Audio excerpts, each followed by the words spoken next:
Have you ever walked past a mirror or the dark, blank screen of your phone and caught a glimpse of yourself when you weren't ready?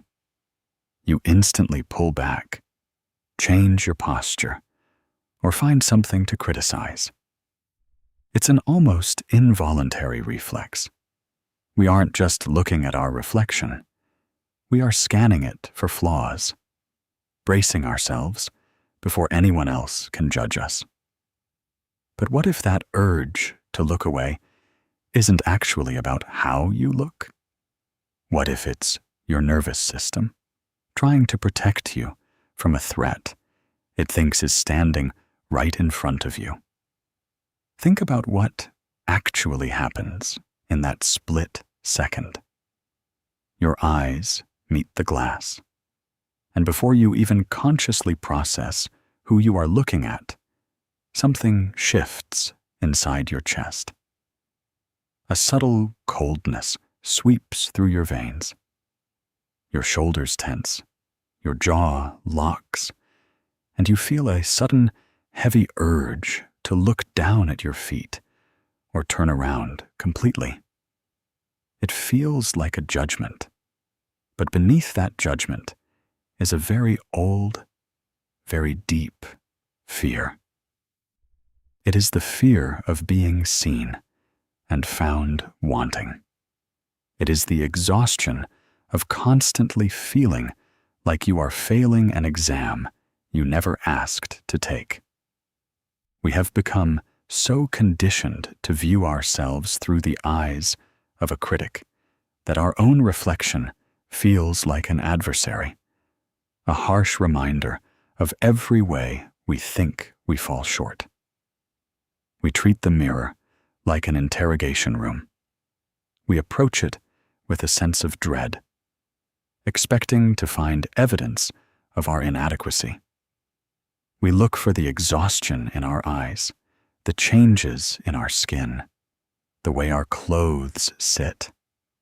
And we use those things as proof that we aren't handling life well enough. But your body is not your enemy, and it is not a disappointment. It is simply the physical space where your entire life has happened. It has carried you through every heartbreak, every long night, every transition, and every moment of silent grief that you couldn't put into words.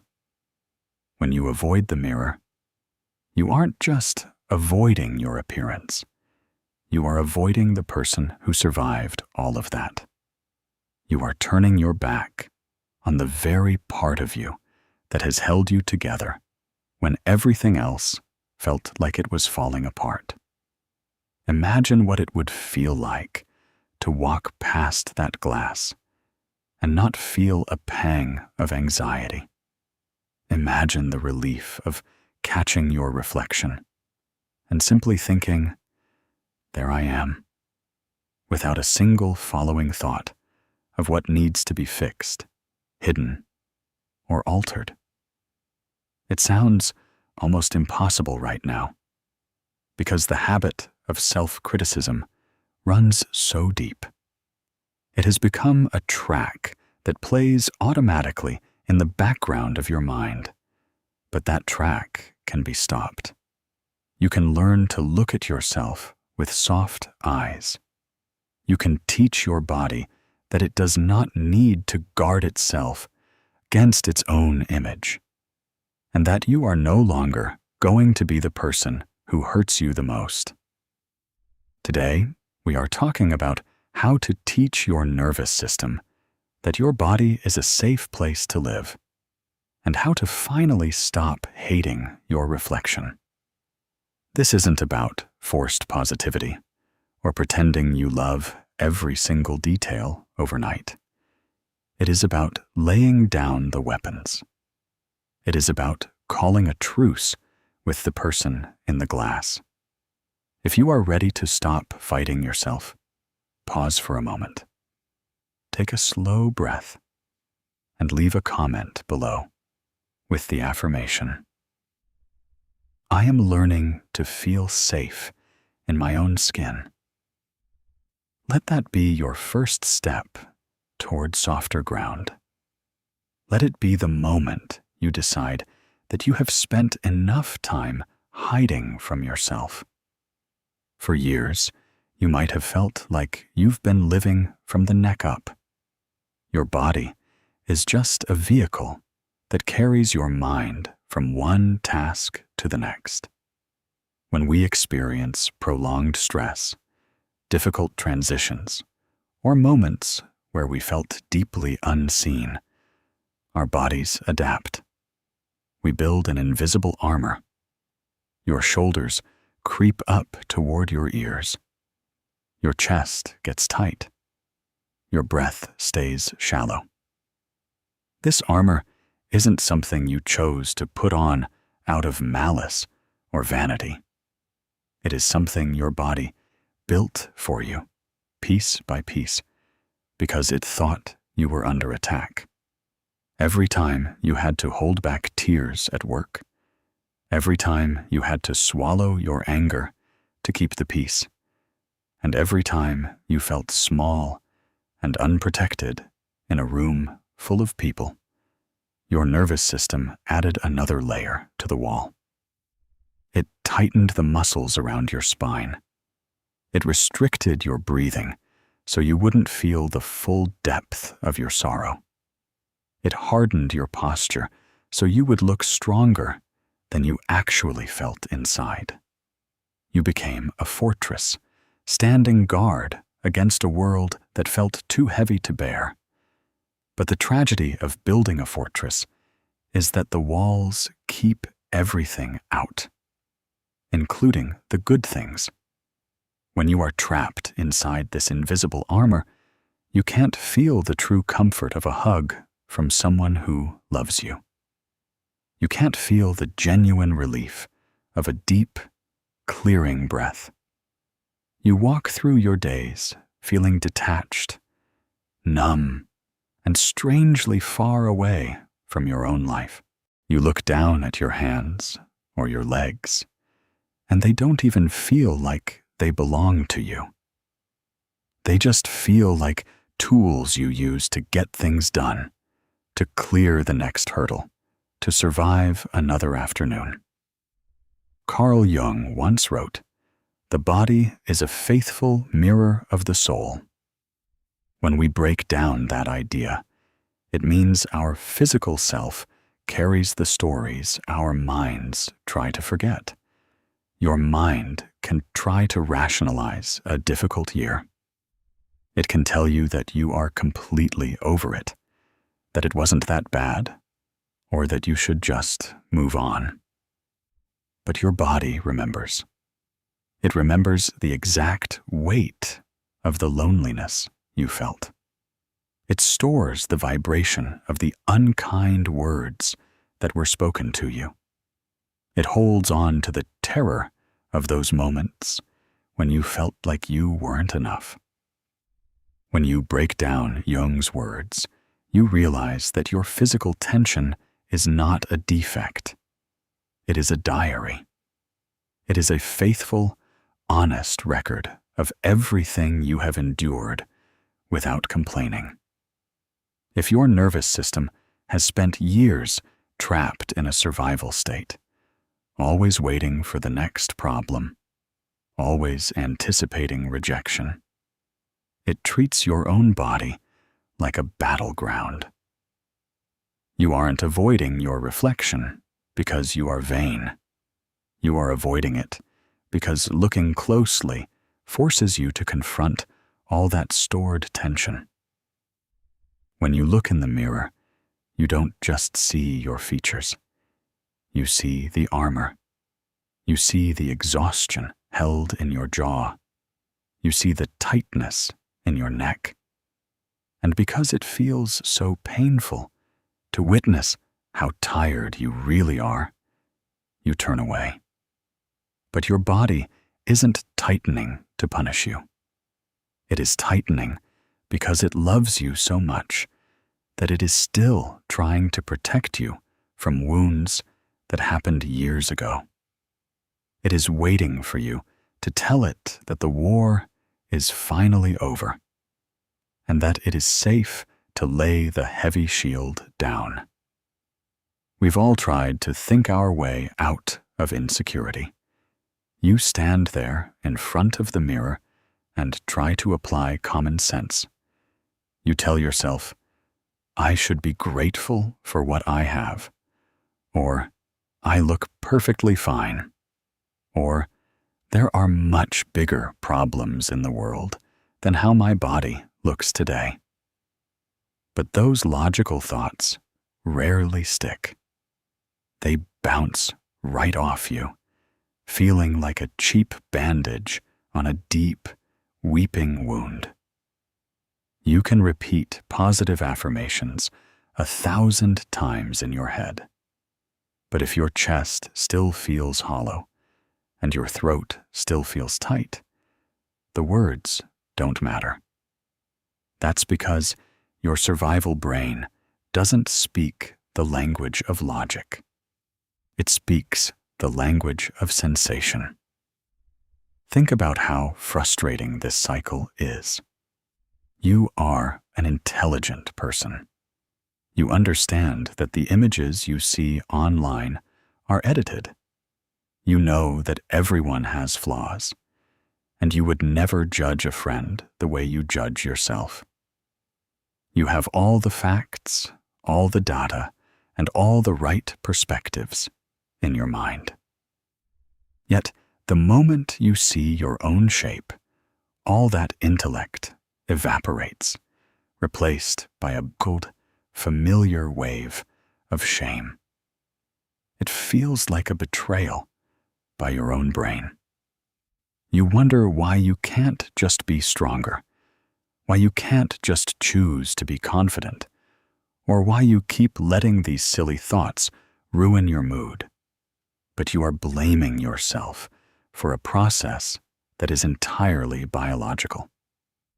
When you look in the mirror and feel an immediate wave of shame or anxiety, that is a physiological reaction, not an intellectual failure. Your heart rate increases. Your stomach tightens into a knot. Your skin might feel hot, or a sudden sense of exhaustion might wash over you, making you want to climb back into bed. This is your autonomic nervous system reacting to a perceived threat. To your survival brain, the feeling of not being acceptable is a danger. In the ancient history of human beings, being rejected by the group meant you wouldn't survive. So, when you look at yourself and fear that you aren't good enough, your nervous system triggers the exact same alarm system it would use if you were facing actual physical danger. You can't argue yourself out of a panic response with intellectual sentences. You cannot debate a racing heart into slowing down, and you cannot lecture a tight stomach into relaxing. When your body is screaming that it is unsafe, shouting logic at it only makes it feel more lonely and misunderstood. It is like trying to calm a crying child by reading them a list of statistics. They don't need a lecture. They need to be held. They need to feel a warm hand, a slow breath, and a quiet presence that says, I am here, and I'm not going to leave you. To change how you view your reflection, you have to change what your body feels when it looks at it. We have to move from trying to convince our brains to actually soothing our skin. We have to stop treating our insecurity as a math problem to be solved with logic, and start treating it as a wound that needs to be comforted with tenderness. The next time you feel that wave of rejection wash over you, stop trying to think of the perfect, positive quote to counteract it. Instead, put a gentle hand on your chest. Feel the rise and fall of your breath. Let your body know through the quiet language of touch and stillness that the room you are standing in is safe, that the person looking back at you is safe, and that the fight can finally stop.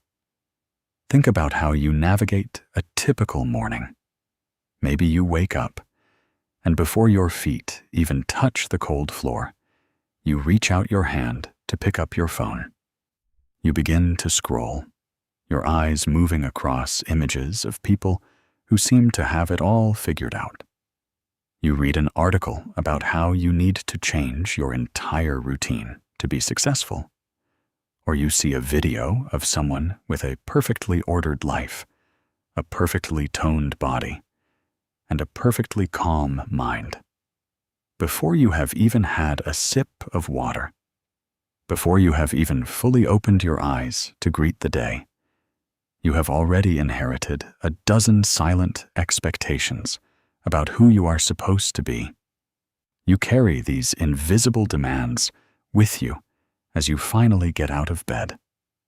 They sit heavily on your shoulders like an invisible cloak made of lead. By the time you walk into the bathroom and turn on the light, you aren't just looking at yourself. You are looking at yourself through the lens of everyone else's standards.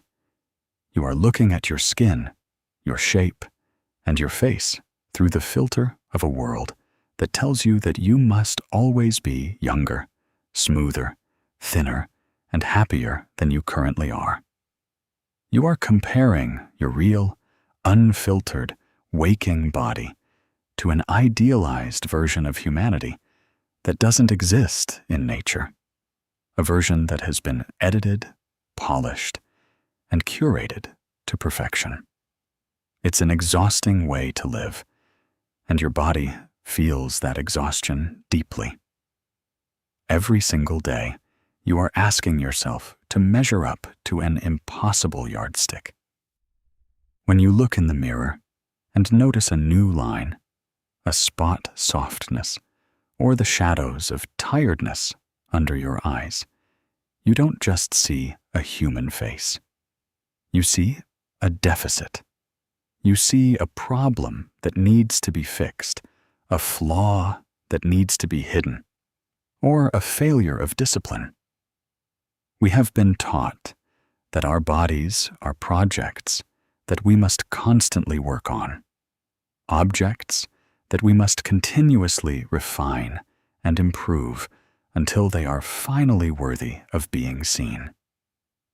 But your nervous system registers that constant comparison as a continuous, quiet failure.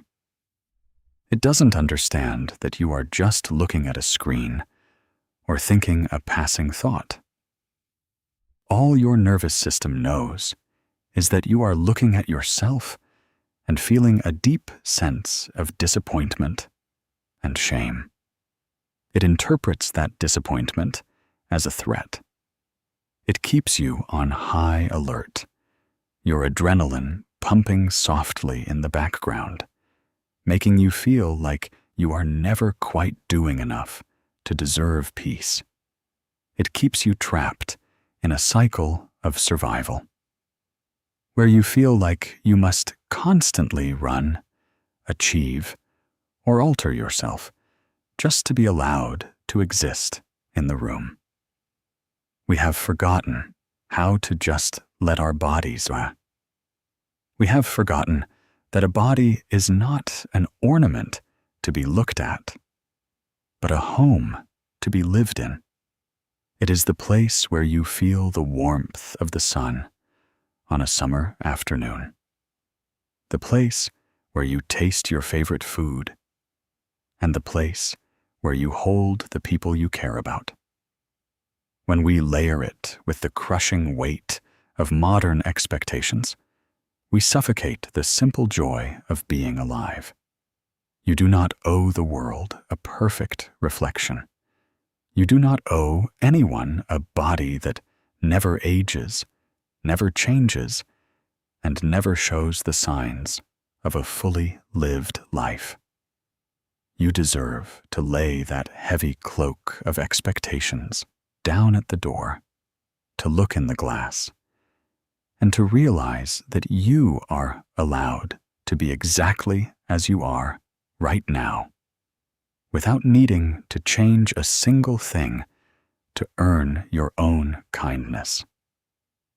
When we look at our reflections and feel a sudden flare of anger or a deep, sinking wave of disappointment, we are rarely just reacting to the surface of our skin.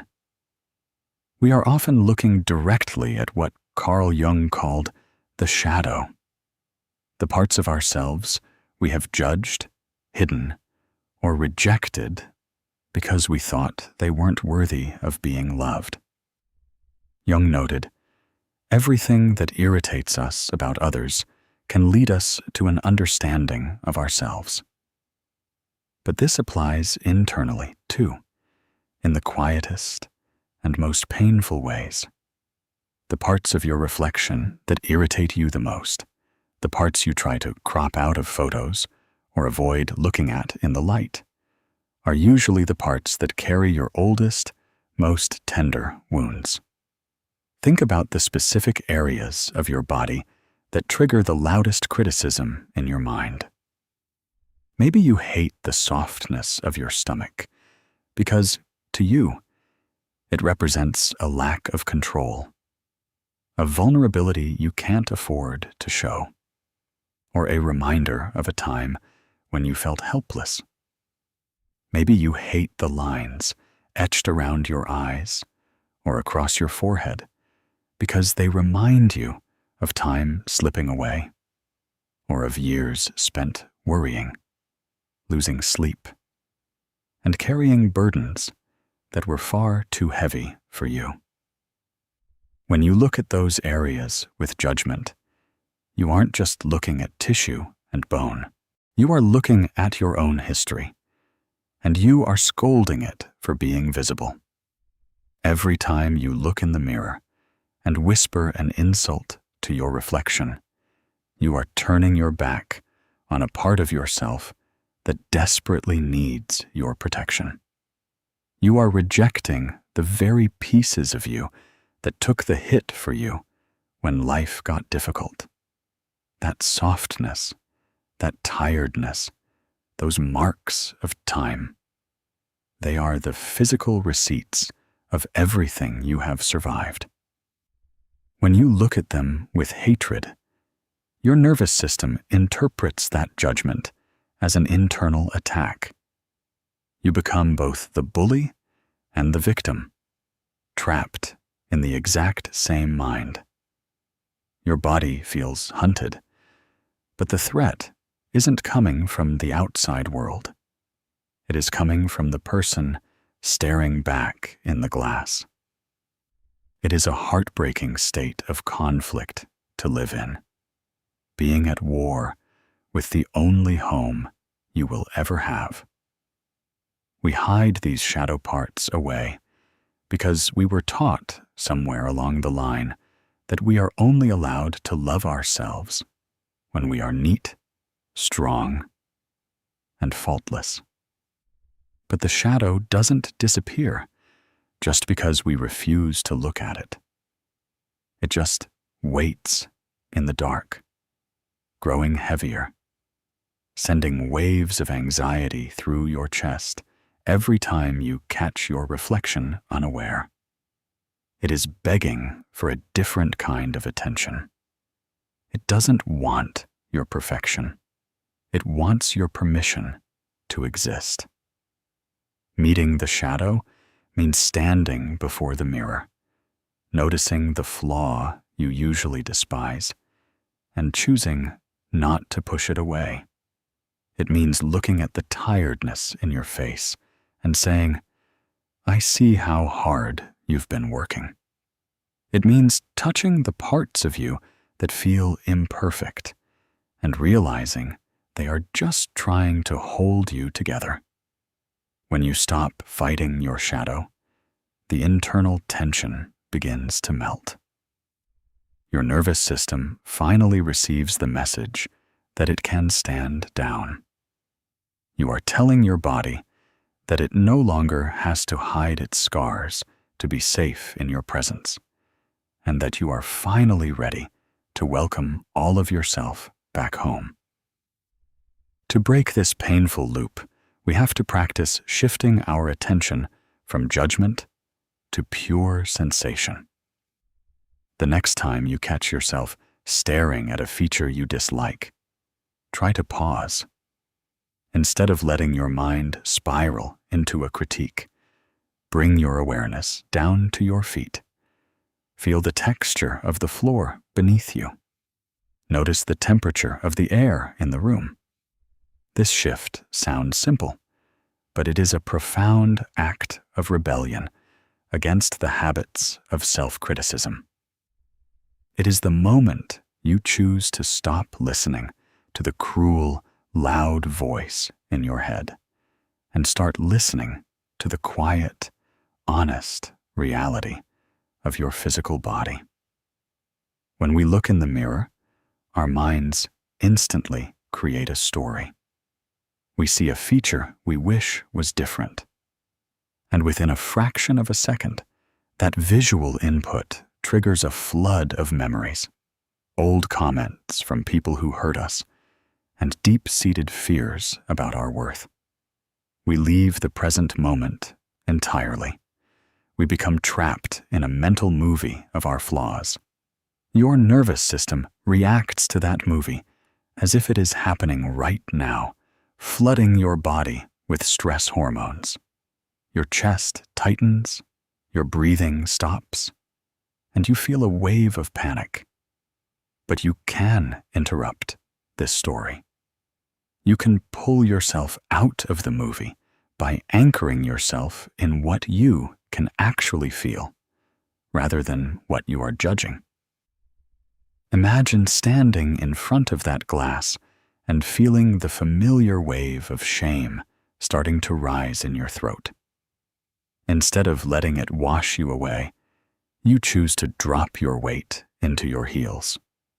You feel the solidity of the earth supporting you. You take a slow, conscious breath and notice how the cool air feels as it enters your nose, and how warm it is as it leaves your lips. You touch the edge of the sink, noticing the smooth, cold porcelain under your fingertips.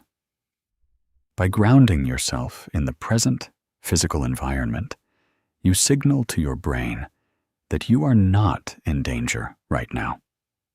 You are just a person standing in a room, looking at glass. There is no emergency. There is nothing you need to fight, and there is nowhere you need to run. This is how we retrain a nervous system that has been stuck in survival mode for years. We do it by proving to our bodies, through direct physical experience, that the present moment is safe. The brain cannot differentiate between a real physical threat and a painful thought. It treats both with the same intensity. But when you deliberately focus on your senses, the feeling of your clothes against your skin, the sound of the traffic outside, the rhythm of your own heartbeat, you are offering your brain a different set of facts. You are showing it that despite the cruel words your mind is shouting, your physical body is actually safe, warm, and secure in this exact room. The more you anchor yourself in physical reality, the less power the mental commentary has over your physiology. You begin to realize that the judgment is just a habit of the mind, a cloud passing through the sky. But your sensations are real, grounded, and steady. You are teaching your body that it can look at itself without needing to go into battle. You are creating a small pocket of peace right in the middle of a moment that used to bring you tears. Over time, this practice changes your relationship with your reflection entirely.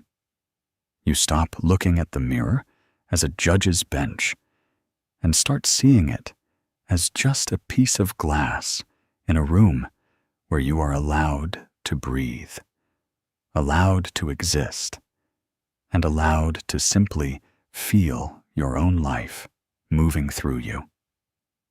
The words we speak to ourselves in isolation matter. They carry a weight that we don't always notice because we have become so used to the sound of our own harshness. If a friend spoke to you the way you speak to your reflection, if they stood beside you and pointed out every mark, every soft place, and every sign of tiredness with utter contempt, you would have walked away from that friendship a long time ago. You would never allow someone you love to be treated with such casual cruelty. Yet, we allow these harsh internal scripts to run on loop in the dark corners of our minds, thinking that if we are strict enough with ourselves, if we are cold enough, we will finally motivate ourselves to change.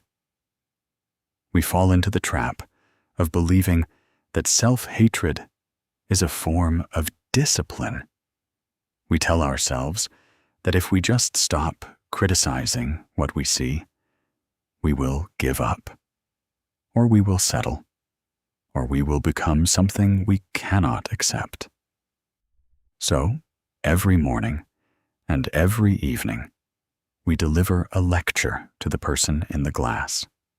We use words that cut like glass, phrases that puncture our confidence before the day has even properly begun. We look at our faces and our bodies, and we whisper silent verdicts of failure. We think this cruelty is a whip that will drive us toward perfection. But all it really does is leave us bruised, exhausted, and deeply afraid of our own company. It doesn't work that way. True transformation cannot grow from a foundation of self-punishment. A seed cannot flourish if you pour poison on the soil. And a human soul cannot heal if it is constantly subjected to emotional violence from within. When you scream at your body through your thoughts, your nervous system doesn't hear a call to self-improvement.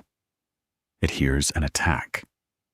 It registers that the person who is supposed to be its ultimate protector has turned into an oppressor. This realization causes a deep, systemic panic inside you. Your body goes into a state of lockdown, freezing its resources, making you feel heavier, more tired, and completely disconnected from your own vitality. If you want your body to feel safe, you have to treat it with the same kindness you would offer to someone you deeply care about. You have to learn to speak to yourself in a tone that allows your shoulders to drop, not a tone that forces them to brace for impact. This doesn't mean you have to look into the mirror tomorrow morning and force yourself to love every single detail immediately.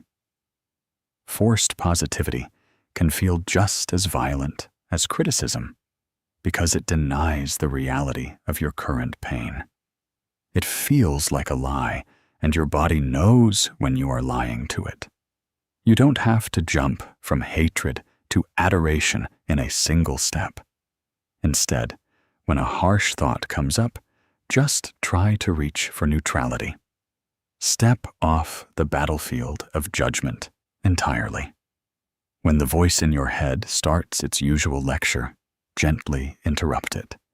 You don't have to argue with it or get angry at yourself for having the thought. Just offer a softer alternative. Instead of looking at a feature and saying, "I hate this. This is ruined. I can't look at this." Try saying something much simpler, something grounded in truth. Try saying, "This is my body, and it has carried me through every single day of my life. It has done its best with the tools it was given." Think about how much relief is contained in that one shift.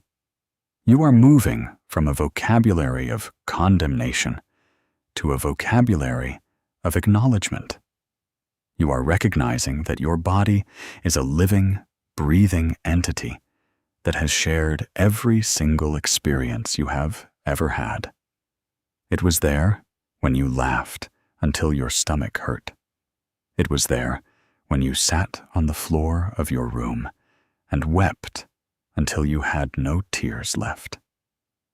It has digested your food, healed your cuts, and kept your heart beating while you slept, never asking for anything in return, but a little bit of space to exist.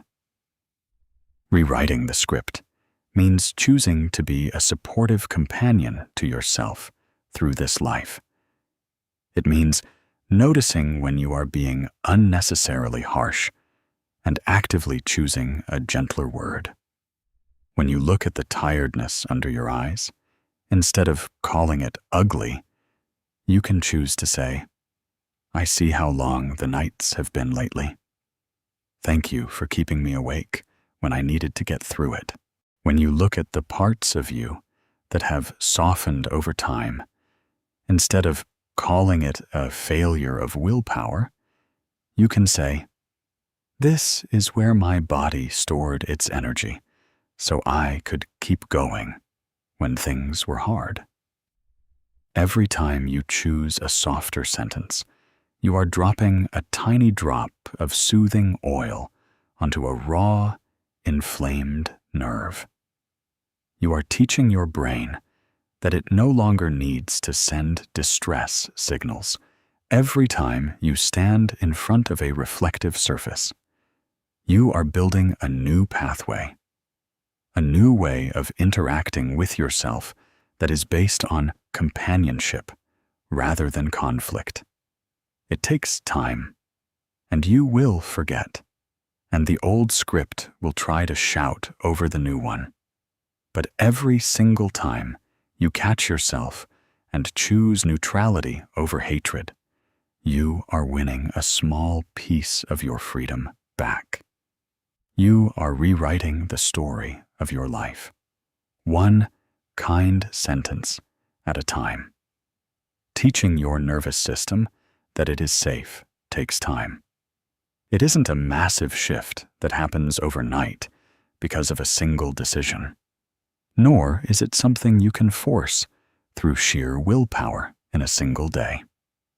It happens in tiny, seemingly insignificant moments scattered throughout your week. It is a slow gathering of small choices, a quiet accumulation of gentle acts that eventually build a bridge back to yourself.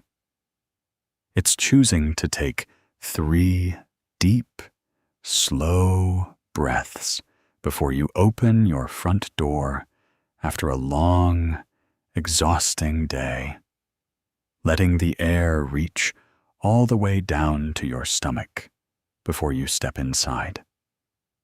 It's letting your hands rest gently on your lap while you sit at your desk, noticing the warmth of your own touch without trying to fix your posture, without checking your phone, and without trying to alter anything about how you are sitting.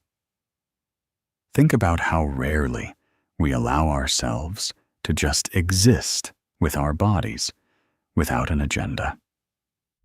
Almost every time we touch our skin or look at our form, it is to adjust, to improve, to hide or to inspect. We touch our hair to see if it needs fixing. We touch our face to find a blemish. We touch our waist to see if it has changed. Our touch has become an instrument of criticism.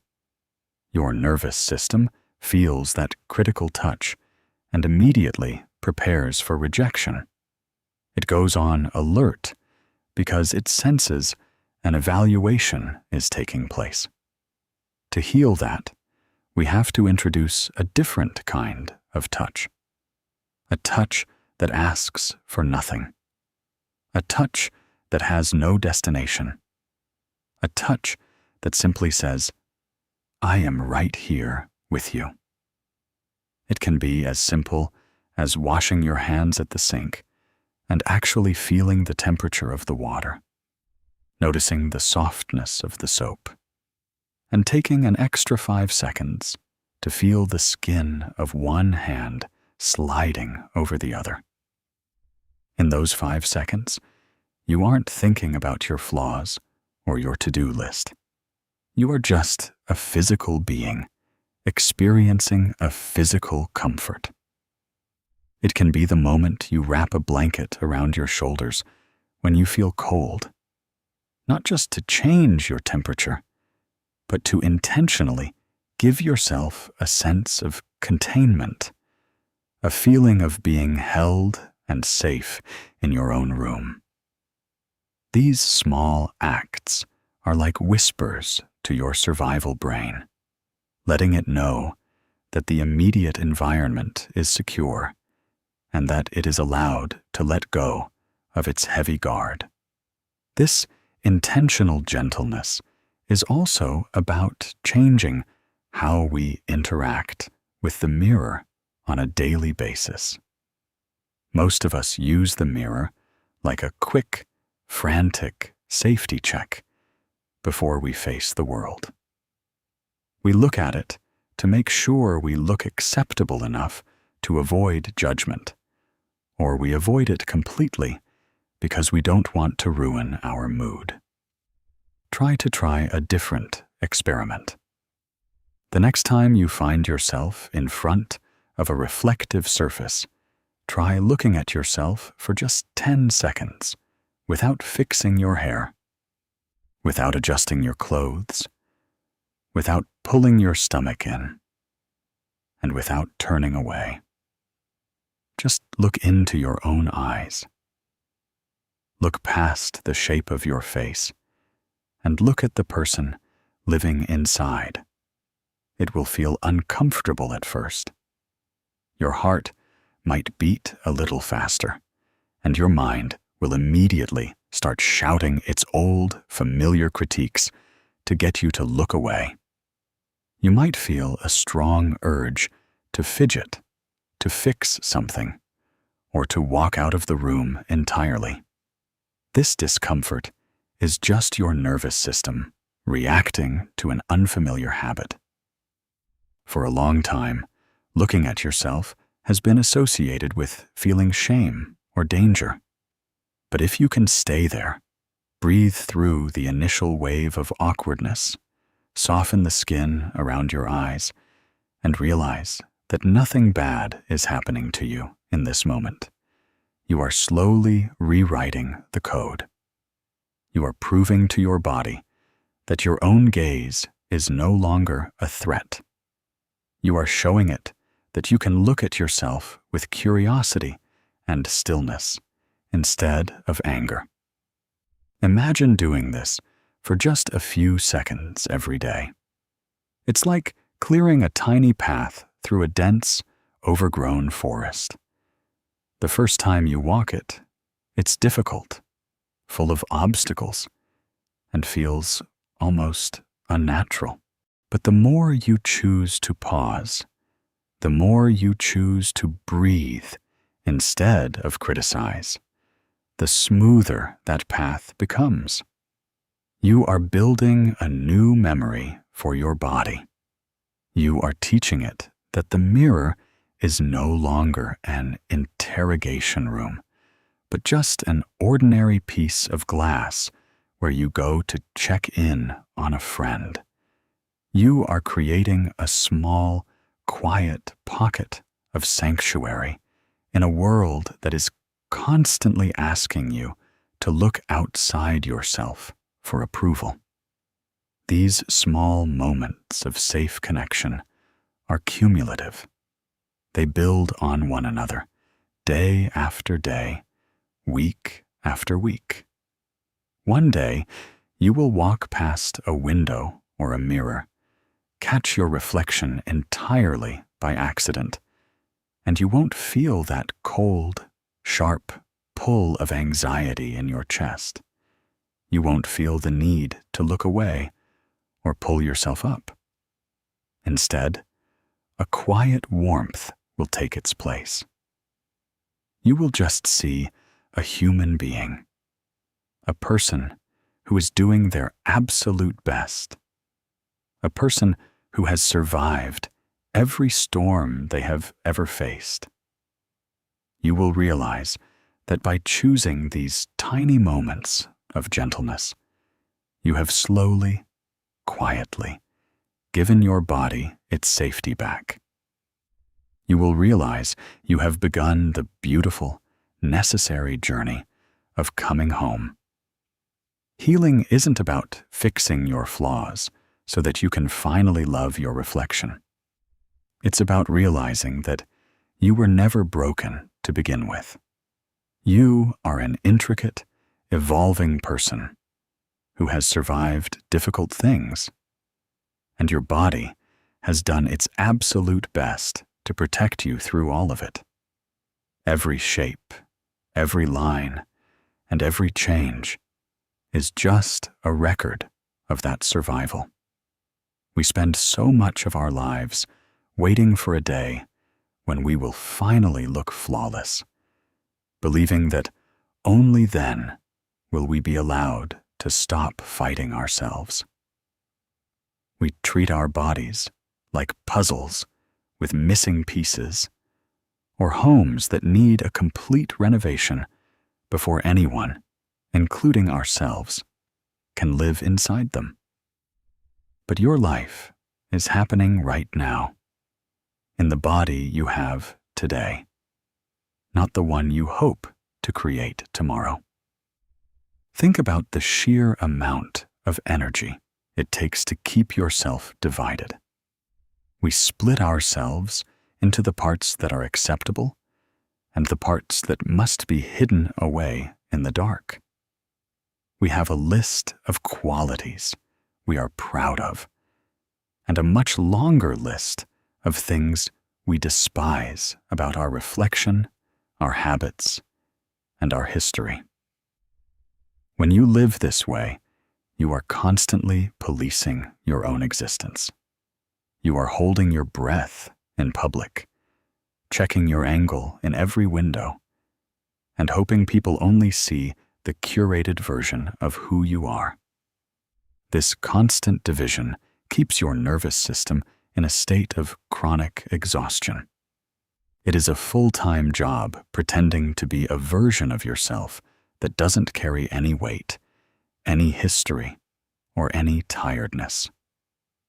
Integrating the whole self means standing before the mirror and choosing to look at the entire picture, rather than zooming in on the parts you wish you could erase.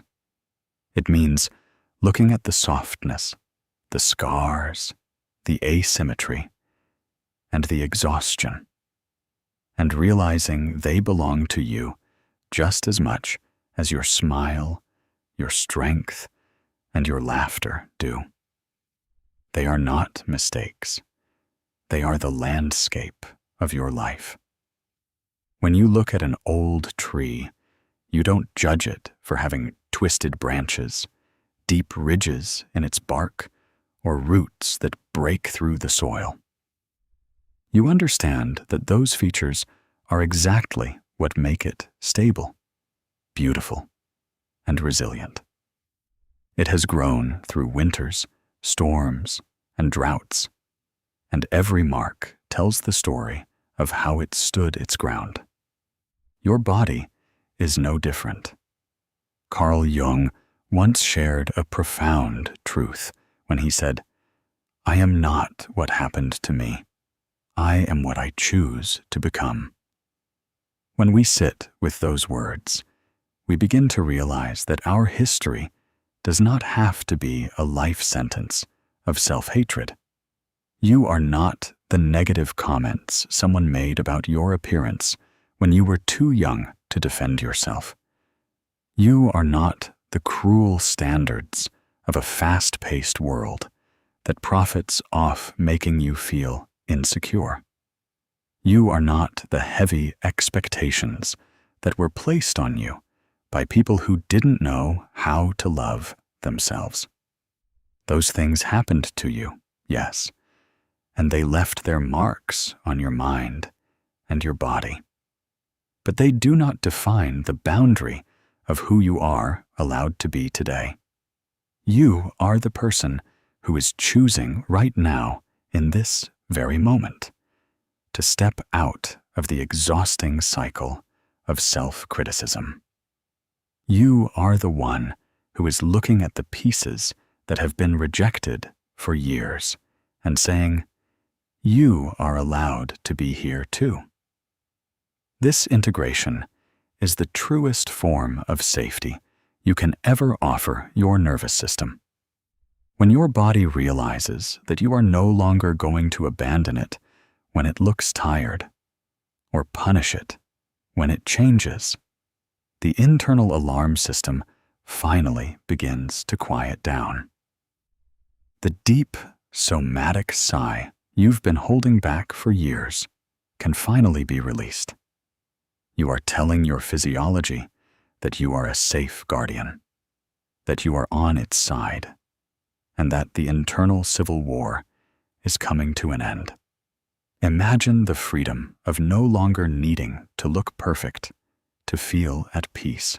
Imagine walking into a room and not worrying about how your body appears from the side or how your face looks under the lights, because you have already decided that you are entirely acceptable to yourself.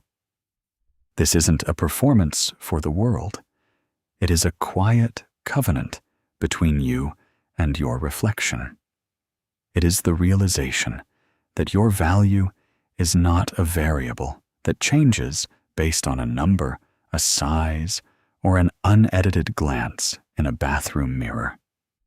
Your value is a constant, unshakable fact. When we integrate our whole selves, we stop viewing our reflection as a stranger we need to judge, and we start viewing it as the living presence of our own life. We look at our hands and see the things they have built, the people they have held, and the ways they have comforted us when we were lonely.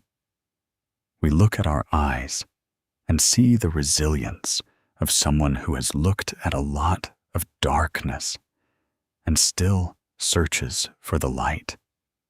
We see that every single part of us, the strong parts and the soft parts, the neat parts and the messy parts, has a purpose. They are all pieces of the same beautiful, complex human story. You are choosing to integrate all your pieces into a whole, lived experience, and in doing so, you are finally giving yourself permission to breathe, to relax, and to simply be. As you move forward from today, try to remember that your body is your only true home in this life. It isn't a project to be finished. It isn't a product to be displayed, curated, or adjusted for the approval of a world that doesn't know your heart. It is the place where you breathe, where you feel joy, where you connect with the people who matter most, and where you experience every single beautiful, messy moment of being alive. We spend so much of our time trying to escape our homes. We live in our heads, wandering through halls of worry, regret, and anticipation, leaving our physical selves behind to tend to the cold reality of survival. But your body is waiting for you to return. It has been waiting for a very long time. Think about what it means to truly come home. A home isn't a place where everything is pristine, perfect, and untouched. A real home has character. It has lines that show where the foundation shifted during a heavy storm. It has soft spots from years of continuous use.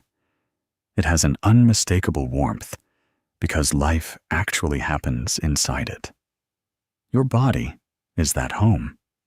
It carries the physical records of every path you've walked, every heavy burden you've carried, and every time you managed to pick yourself back up after falling. When we view it through the lens of self-criticism, we treat our home like a prison. We look at the walls with anger, blaming them for not looking like a showroom. But your body doesn't want to be a showroom. It just wants to be a sanctuary where you can rest. The next time you pass by a mirror or catch your reflection in a shop window, try to soften your eyes before the old, harsh commentary can start playing its familiar track. See if you can catch a glimpse of yourself, not as a critic, but as a friend you haven't seen in a long time. Look at yourself with the same tenderness you would offer to someone who has just traveled a long, exhausting distance through a storm. You wouldn't stand at the door and critique their appearance. You would wrap them in a blanket, give them a warm place to sit, and tell them how relieved you are that they made it back safely. Treat yourself with that exact same hospitality. You have traveled a long way through your own storms, and you deserve to be welcomed back with open arms. The journey of teaching your nervous system that your body is safe is simply the practice of returning. Every time you choose a neutral thought over a cruel insult, you are walking up the driveway. Every time you take a slow, deep breath and feel your feet on the floor when shame tries to pull you under, you are turning the key in the lock. And every time you look at your reflection and choose to say, "You are allowed to be here exactly as you are," you are stepping across the threshold and closing the door behind you.